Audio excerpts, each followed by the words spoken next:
Un jour de Shabbat, Jésus marchait à travers les champs de blé, et ses disciples, chemin faisant, se mirent à arracher des épis.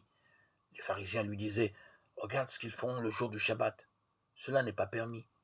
Et Jésus leur dit: N'avez-vous jamais lu ce que fit David lorsqu'il fut dans le besoin et qu'il eut faim, lui-même et ceux qui l'accompagnaient?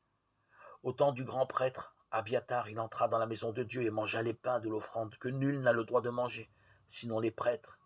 Et il en donna aussi à ceux qui l'accompagnaient. Il leur disait encore: Le Shabbat a été fait pour l'homme et non pour l'homme, et non pas l'homme pour le Shabbat. Voilà pourquoi le Fils de l'homme est maître même du Shabbat. Marc 2, 23-28. L'observance de prescriptions extérieures peut se révéler parfois un obstacle à la foi. Notre respect pour notre patrimoine religieux ne peut pas nous affranchir de solidarité fondamentale ni nous faire perdre de vue la volonté de Dieu pour chacun. Parmi les pratiques, les rites, les règles, tout n'a pas la même valeur. Non seulement il y a une hiérarchie dans l'importance de ces éléments, mais également une articulation organique. La mort et la résurrection de Jésus sont l'événement central à partir duquel éclairer tout le reste. À partir de ce centre, chaque élément peut trouver sa juste place.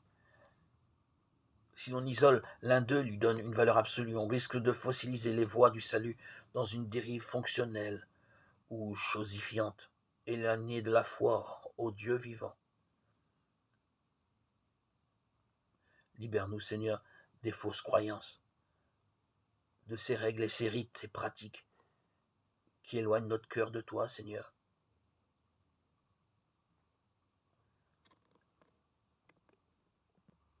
Donne-moi, Seigneur, le discernement de me garder de tous ces artifices, de toutes ces tromperies qui m'éloignent du dialogue, du cœur à cœur avec toi, Seigneur, de ma relation vivante.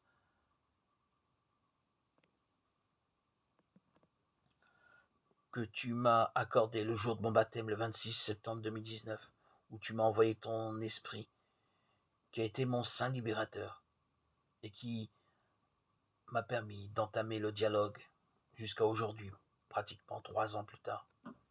Tu es toujours là vivant, Seigneur, par ton esprit,